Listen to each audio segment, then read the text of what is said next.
नमस्कार प्यारे विद्यार्थियों, स्वागत है आपका हमारे YouTube चैनल रवासिया क्लासेज में। प्यारे विद्यार्थियों, आज हम सूर्यकांत त्रिपाठी निराला जी की सबसे प्रसिद्ध कविता है सरोज स्मृति, उस सरोज स्मृति कविता का अध्ययन करेंगे। कहते हैं कि कवि निराला जी की ज़िंदगी में इतने दुख थे, इतने झंझावत और इतने तूफान आए कि वो भाव विह्वल हो उठते हैं। बचपन में उनके माता पिता का निधन हो गया था और फिर उनकी पत्नी का भी निधन हो गया। लगभग इनके परिवार के सब सदस्य एक एक करके ख़त्म होते गए। बाद में केवल इनकी पुत्री बचती हैं सरोज। वो सरोज का विवाह होने के बाद उसकी भी मृत्यु हो जाती है।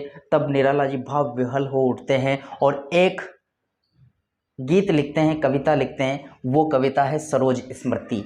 स्मृति का मतलब होता है याद, स्मृति का मतलब होता है यादें। तो वो लिखते हैं सरोज स्मृति कविता। आज हम इसी कविता का अध्ययन करेंगे। कक्षा 12वीं के हिंदी साहित्य की जो हमारी किताब है अंतरा, उसमें है ये, और इस बार हमारे कोर्स में भी है। पढ़ते हैं कि देखा। आपको इसमें एक शब्द का अर्थ बताया जाएगा। अगर यहाँ आपने पढ़ लिया तो मैं कहता हूँ गारंटी के साथ कि आपको दोबारा इसको देखने की ज़रूरत नहीं पड़ेगी, कहीं से और जगह से पढ़ने की इसकी आवश्यकता नहीं पड़ेगी। देखा विवाह आमूल नवल, तुझ पर शुभ पड़ा कलश का जल, देखती मुझे तू हंसी मंद, होठों पर बिजली फंसी स्पंद, उर में भर झूली छवि सुंदर, प्रिय की अशब्द श्रृंगार मुखर। सरोज स्मृति का विवाह, सरोज का विवाह हो जाता है। विवाह होने के बाद उसकी मृत्यु हो जाती है और मृत्यु होने के बाद सूर्यकांत त्रिपाठी निराला जी उसके सरोज के विवाह को याद करते हुए ये कविता लिखते हैं। कहते हैं कि देखा, मैंने देखा है। विवाह, विवाह यानी शादी। आमूल, आमूल शब्द का अर्थ होता है जड़ तक, या फिर यूं कहे आमूल यानी एक तो जड़ तक हो गया अर्थ, इसको मतलब पूरी तरह से, या फिर हम इसको कह सकते हैं पूरी तरीके से। नवल यानी नया, नवल का मतलब नया। कहते हैं सूर्यकांत त्रिपाठी निराला जी, पहली पंक्ति का अर्थ हम देखते हैं कि है पुत्री सरोज, तेरा विवाह हो गया है, लेकिन जो तेरा विवाह हुआ वो एक प्रकार से मतलब पूरी तरीके से भिन्न था। जिस प्रकार से और विवाह होते हैं, अन्य विवाह होते हैं, अन्य शादियां होती है, उन शादियों से अलग प्रकार से भिन्न है, अलग है। अलग कैसे हैं, अब इस प्रकार से बता रहे हैं।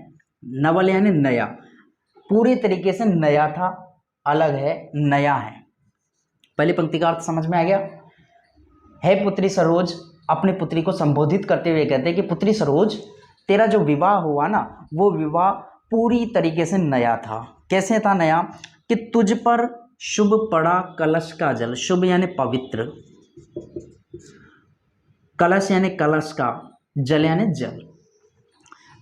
देखती मुझे तू हंसी मंद, मंद यानी धीरे धीरे या मंद मंद। हंसी यानी हंसते हुए या मुस्कुराते हुए। इन दोनों पंक्तियों का अर्थ देखेंगे। कवि सूर्यकांत त्रिपाठी निराला कहते हैं कि है पुत्री, जब तुझ पर कलश का मंगल जल और पवित्र जल डाला जा रहा था, अर्थात तेरे को एक मंगल स्नान कराया, विवाह के समय पे करवाते हैं, तो मंगल स्नान कराया जा रहा था, उस वक्त तू मुझे मंद मंद मुस्कुराहट के साथ, हल्की हल्की मुस्कुराहट, धीमी धीमी मुस्कुराहट या हंसी के साथ मुझे देख रही थी। कम क्लियर है पहले दोनों तीनों पंक्तियों का अर्थ। देखा विवाह आमूल नवल, है पुत्री सरोज, तेरा विवाह और अन्य विवाहों से बिल्कुल पूरी तरह से नया है, अलग है। कैसे? कि जब तुझे मंगल स्नान कराया जा रहा था, तेरे ऊपर पवित्र जल डाला जा रहा था, तब तू मेरी ओर देखकर मंद मंद मुस्कुरा रही थी, हंस रही थी। होठों पर बिजली फंसी स्पंद, उर में भर झूली छवि सुंदर। स्पंद का अर्थ होता है कांपना। और होठों पर, तेरे होठ, ऐसा लगता था कि तू मुझसे कुछ कहना चाह रही है और कहने को कुछ चाहती है, तो मेरे से कुछ कहना चाहती है, तो तेरे होठ है ना, जो वो होठ ऊपर नीचे हो रहे थे, अर्थात कप कपा रहे थे। इस प्रकार ऐसे लग रहा था जैसे कि तुम मुझसे कुछ कहना चाह रही हो। तेरे धीरे धीरे तेरे होठ कांप रहे थे, अर्थात तुम मुझसे कुछ कहना चाह रही है। उर में उर का अर्थ होता है हृदय।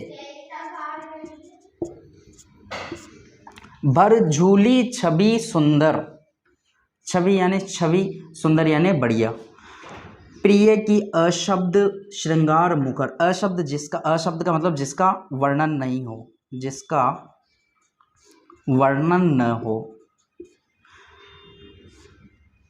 मुखर, मुखर शब्द का अर्थ हो जाएगा उच्चरित करना या फिर उसको अभिव्यक्त करना। मुखर यानी अभिव्यक्त करना, मुखर का अर्थ हो जाएगा अभिव्यक्त करना। तो कह रही है सूर्यकांत त्रिपाठी निराला जी कहते हैं कि तेरे हृदय में उस तुम्हारे प्रिय की छवि, सुंदर छवि थी, और वो सुंदर छवि ही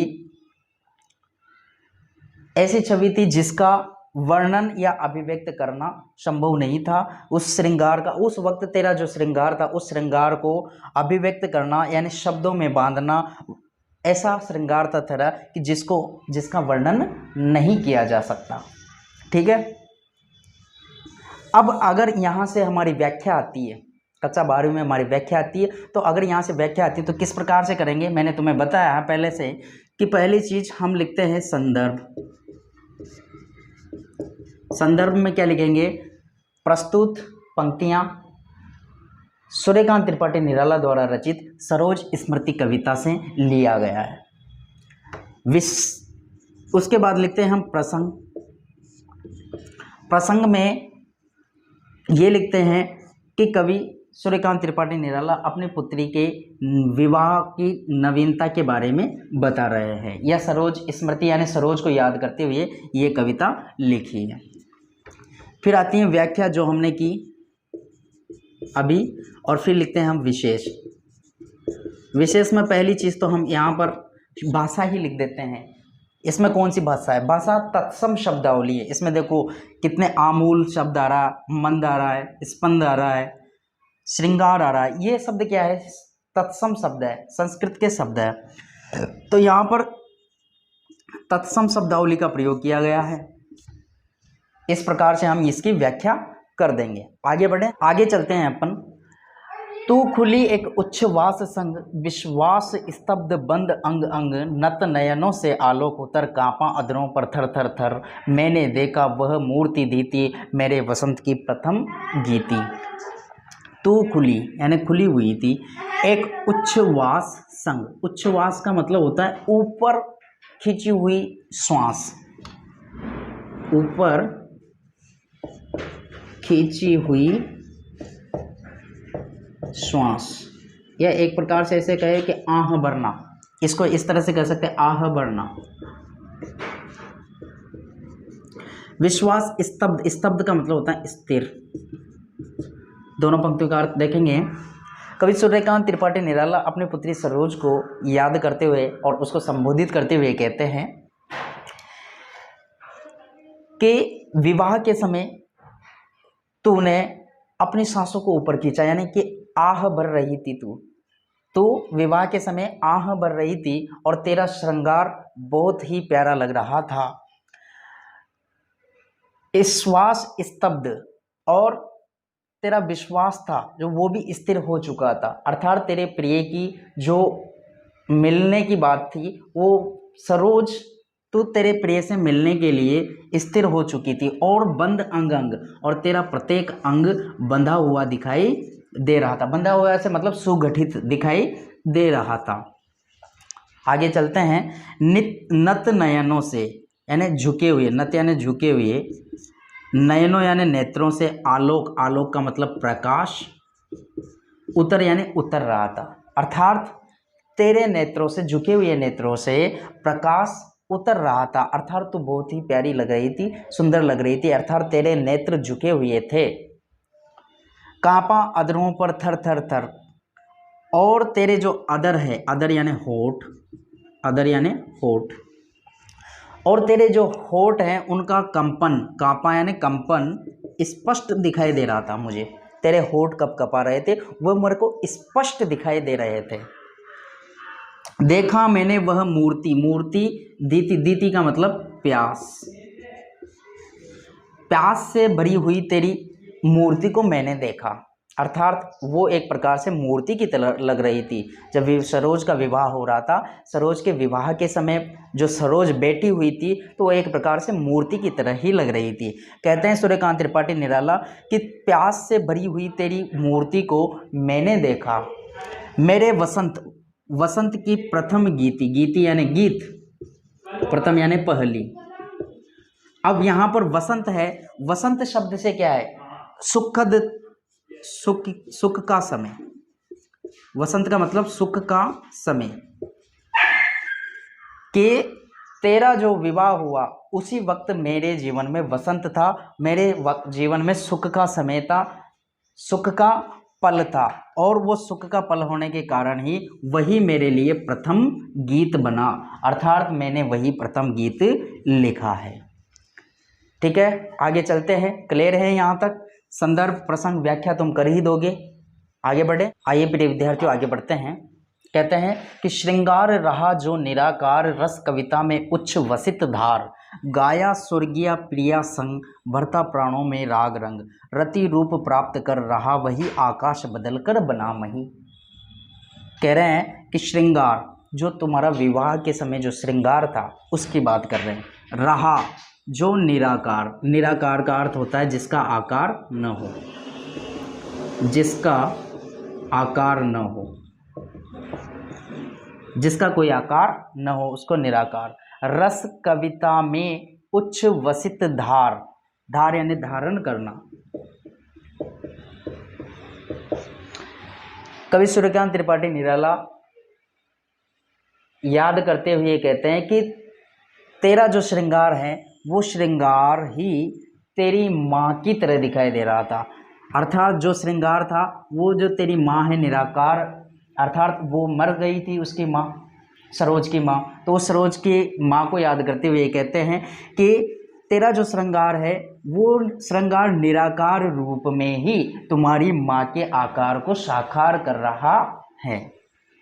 रस कविता में उच्च वसितधार, और वही मेरे लिए कविता में रस भर रहा है और उच्च वसित धारण कर रहा है। गाया स्वर्गीय प्रिया संग, अब स्वर्गीय यानी कि उसकी माँ मर चुकी थी, सरोज की माँ मर गई थी, उसकी बात हो रही है। कहता है कि मैंने रस कविता में ही जो अपनी स्वर्गीय प्रिया है, तुम्हारी माँ है, उसके साथ गाए हुए कविताओं के द्वारा ही मेरे प्राणों में क्या है वो राग रंग भर रहा है। मेरे प्राणों में ही स्वर्गीय जो प्रिया है तुम्हारी माँ है, वो तुम्हारी माँ के साथ गाए हुए कविताएं, रस कविताओं ही मेरे मन में, मेरे प्राणों में राग रंग भर रही है। रति रूप प्राप्त कर रहा वही, रति, रति यानी अत्यंत सुंदर, कौन? कामदेव की पत्नी। रति कौन है? कामदेव की पत्नी। और जो तुम्हारा रूप है, सौंदर्य है, तुम्हारा जो श्रृंगार है वो एक प्रकार से रति की तरह दिखाई दे रहा है। कामदेव की पत्नी अर्थात बहुत सुंदर दिखाई दे रहा है, वही रूप प्राप्त कर रहा है। आकाश बदलकर बना मई, और ऐसा लग रहा है यहाँ एक अनूठा प्रयोग है, आकाश बदलकर बना मई। मई का अर्थ होता है पृथ्वी या धरती। अब आकाश, आकाश बदलकर धरती कैसे बन सकता है? तो यहाँ पर वो यूँ कहना चाह रहे हैं कि जो स्वर्ग में तुम्हारी माँ है वही तुम्हारे रूप में जीवित हो उठी है। ऐसा लग रहा है कि तुम्हारा श्रृंगार है, तुम ऐसी दिखाई दे रही हो कि तुम तुम्हारी माँ की तरह दिखाई दे रही हो। आगे अर्थ समझ में, आगे बढ़ते हैं। आगे बढ़ते हैं। कवि निराला जी कहते हैं, हो गया ब्याह आत्मीय सोजन, कोई थे नहीं न आमंत्रण था भेजा गया, विवाह राग भर रहा न घर निशि दिवस जाग, प्रिय मौन एक संगीत भरा नवजीवन के स्वर पर उतरा। कह रहे हैं कि हो गया विवाह, हे पुत्री सरोज तेरा विवाह हो गया, ब्याह यानी विवाह, तेरा विवाह हो चुका है। आत्मीय सोजन, आत्मीय सोजन का मतलब होता है आत्मीय यानी अपने, और स्वजन यानी पारिवारिक लोग या परिवार के लोग, पारिवारिक लोग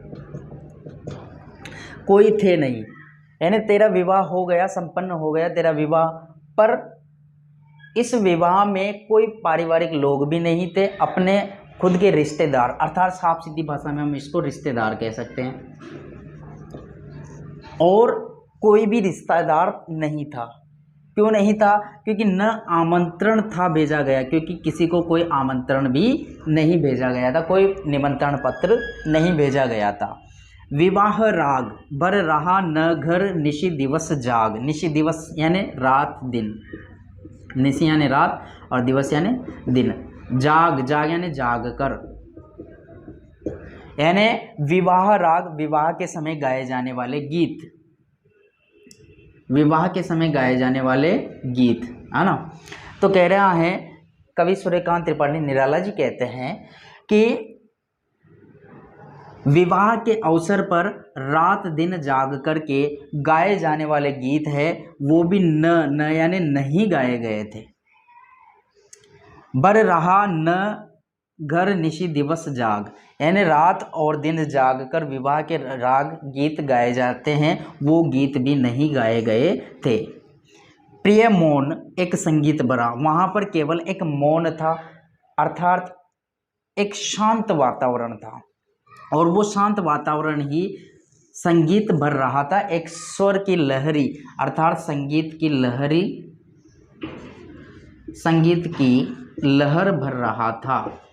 किसमें? नवजीवन। नवजीवन क्या? जो पति पत्नी, इसको नवयुगल कह सकते हैं।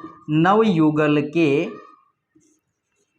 नवजीवन में, नए जीवन में वही संगीत क्या है, तुम्हें आशीर्वाद दे रहा था, स्वर पर उतरा, अर्थात तुम्हें आशीर्वाद दे रहा था। और नवयुगल के नए जीवन में प्रवेश करने के लिए जो आवश्यक है, अर्थात आशीर्वाद, वह आशीर्वाद एक प्रिय शांत वातावरण था, वो शांत वातावरण ही तुम्हें क्या दे रहा था? आशीर्वाद दे रहा था। कवि सूर्यकांत त्रिपाठी निराला कहते हैं आगे कि माँ की कुल शिक्षा मैंने दी, पुष्प सेज तेरी स्वयं रची। कह रहे हैं कि माँ द्वारा दी जाने वाली जो शिक्षा है, माँ के द्वारा दी जाने वाली जो शिक्षा है, कुल यानी सारी की सारी जो जितनी भी शिक्षाएं होती है, वो शिक्षा खुद मैंने तुम्हें दी है। अर्थात क्योंकि तुम्हारी माँ थी, माँ का तो स्वर्गवास हो गया था। अब माँ का स्वर्गवास होने के बाद जो माँ के द्वारा जो शिक्षाएं दी जाती है, वो शिक्षा भी खुद मैंने ही तुझे दी है। पुष्प सेज यानी पुष्प सैया, पुष्प सैया भी खुद मैंने ही रची थी। तेरे लिए जो पुष्प सैया रचाई जाती हैं, सजाई जाती है, वो पुष्प सैया भी मैंने ही तेरे लिए सजाई थी। सोचा मन में वह शकुंतला, मैंने सोचा वह शकुंतला। शकुंतला का मतलब कौन है? शकुंतला, शकुंतला है क्या नाम है, जो कालिदास जी ने एक नाटक लिखा था, कालिदास ने एक नाटक लिखा था अभिज्ञान शाकुंतलम। कौन सा? अभिज्ञान शाकुंतलम। इस अभिज्ञान शाकुंतलम नाटक की जो नायिका है वह क्या है? शकुंतला। कौन है? शकुंतला। तो कहते हैं कि ये शकुंतला भी बिना माँ की थी और मेरी पुत्री सरोज भी बिना माँ की है, सोच रहा है। पर पाठ अन्य यह अन्य कला, ये कण्व ऋषि की पुत्री थी शकुंतला, कण्व ऋषि की पुत्री थी शकुंतला। तो यहाँ पर दोनों का वर्णन कर रहा है कि मेरी पुत्री शकुंतला भी क्या है, मेरी पुत्री सरोज भी माँ विहीन थी, उसके भी माँ नहीं थी और शकुंतला की भी माँ नहीं थी। पर पाठ अन्य यह अन्य कला, किंतु उस स्थिति में और इस स्थिति में, दोनों स्थितियों में भिन्नता है, दोनों में अंतर है। क्या अंतर है? कि शकुंतला की जो माँ थी वो खुद स्वयं उसे छोड़ करके गई थी, जबकि सरोज की माँ असमय की मृत्यु हो गई थी, वो ईश्वर के पास असमय ही चली गई थी, यानी कि उसकी मौत हो गई थी। कुछ दिन रह ग्रह यानी घर पर, कुछ दिन तू यहाँ मेरे पास घर पर रही, तू फिर समोद, और समोद का मतलब होता है प्रसन्नता के साथ, प्रसन्नता के साथ। मोद यानी आनंद और समोद यानी आनंद के साथ। बैठी नानी की स्नेह गोद, स्नेह गोद यानी प्रेममयी गोद, प्रेममयी गोद। और फिर तू कुछ दिन मेरे पास रही और फिर अपनी माँ नानी की गोद प्राप्त करने के लिए, अपनी नानी की गोद में बैठने के लिए तू यहाँ से प्रसन्नता के साथ मेरे यहाँ से, इस घर से तेरी नानी के यहाँ पर चली गई, अर्थात तुम्हारे ननिहाल में चली गई, ननिहाल में चली गई। निराला कहते हैं कि माँ के द्वारा जो शिक्षाएं दी जाती है वो सारी की सारी शिक्षाएं मैंने तुझे दी है और तेरी पुष्प सैया भी मैंने खुद सजाई है। मैं मन में सोचता हूँ कि मेरी पुत्री सरोज भी शकुंतला की तरह ही है, शकुंतला की भी माँ नहीं है और मेरी पुत्री माँ सरोज के भी माँ नहीं है, किंतु उस स्थिति में और इस स्थिति में दोनों में भिन्नता है, अंतर है, क्योंकि शकुंतला की माँ खुद स्वयं उसे छोड़कर गई थी, जबकि यहाँ पर मेरी पुत्री सरोज की माँ की मृत्यु हो गई थी। कुछ दिन तू मेरे पास रही अपने घर पर और फिर प्रसन्नता के साथ अपने नानी की का स्नेह प्राप्त करने के लिए, उसका प्रेम प्राप्त करने के लिए तू अपने ननिहाल में चली गई। प्रिय विद्यार्थियों, मामा मामी का रहा प्यार। कवि सूर्यकांत त्रिपाठी निराला कहते हैं कि तुम वहाँ तुम्हारे ननिहाल में ही पली बड़ी, वहीं ननिहाल में ही रही और वहाँ पर तुम्हारे मामा मामी ने अपने प्यार की वर्षा तुझ पर कर दी। कैसे? भर जलद धरा, जलद यानी बादल और धरा यानी पृथ्वी पर, अपार जिसका पार नहीं है। अर्थात कहते हैं कि तुम्हारे मामा मामी ने तुम पर प्यार की इतनी वर्षा की, जिस प्रकार से बादल धरती पर वर्षात करते हैं उसी प्रकार तेरे मामा मामी ने भी तुझ पर प्यार की वर्षात कर दी थी। वे ही सुख दुख में रहे नेस्त, नेस्त का अर्थ है रखे हुए, रखे हुए या रखना, है ना। वे तुम्हारे मामा मामी ही तुम्हारे सुख दुख का ध्यान रखते थे। तेरे हित सदा समस्त, समस्त यानी सभी, यानी तुम्हारे ननिहाल के सभी लोग तुम्हारे हित यानी तुम्हारा हित में ही लगे रहते थे। व्यस्त यानी व्यस्त रहते थे, तुम्हारे हित में ही व्यस्त रहते थे, अर्थात तुम्हें किसी चीज़ की कमी महसूस नहीं होने देते थे। वह लता वहीं की जहाँ कली थू खिली, पहले तो जहाँ कली बनकर खिली वहीं की लता बन गई है, अर्थात बड़ी बेल बन गई है, लता बन गई है। कहने का अर्थ यह है कि तू किशोरी भी वहीं बनी थी, मतलब किशोरी भी वहीं की थी और किशोरी से अब युवती बनकर तू वापस वहीं जा पहुंची है। अंत भी उसी गोद में शरण, और जहाँ पर तू खिली थी, स्नेह से हिली पली थी, बड़ी थी, प्रेम से जहाँ पर तेरा प्रेम सम्मान हुआ, वहीं पर अर्थात तेरे ननिहाल में ही अंत समय भी तूने अपने ननिहाल में ही शरण ली थी। मूंदे दृग वर महामरण, मूंदे यानी मूंदना, बंद करना, दृग यानी नेत्र, वर यानी वरण करना और महामरण यानी मृत्यु को वरण करना। अर्थात तूने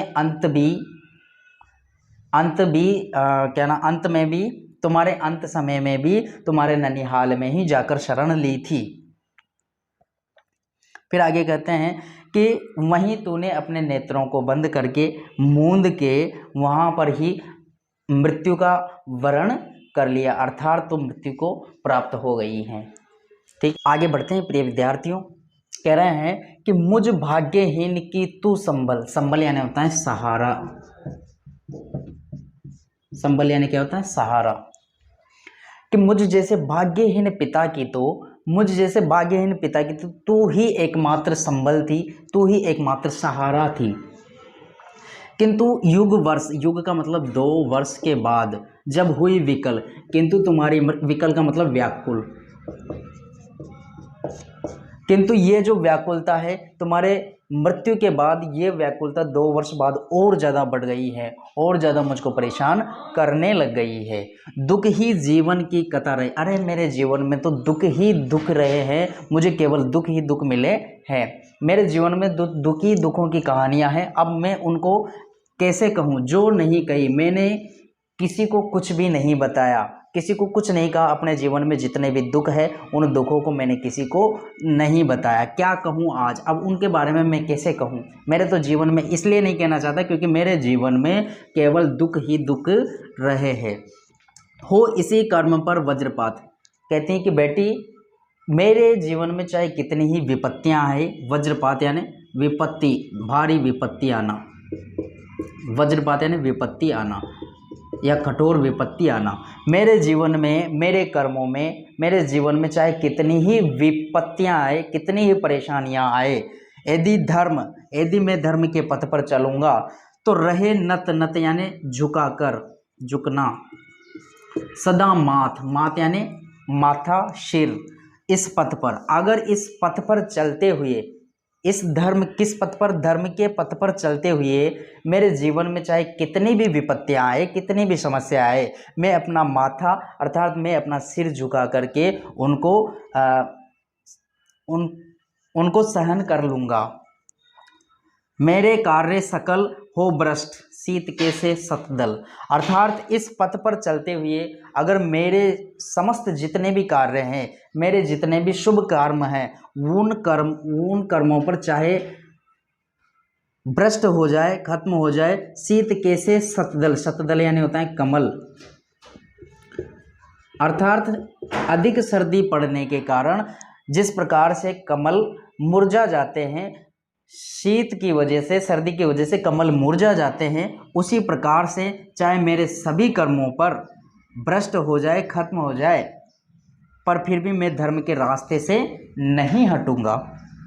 कन्या है पुत्री सरोज, गत यानी गत कर्म, गत कर्म यानी किए हुए कर्म, किए हुए कर्मों का अर्पण कर, कर्ता में तेरा तर्पण, अर्पण करना यानी समर्पित करना, तर्पण करना यानी देवताओं को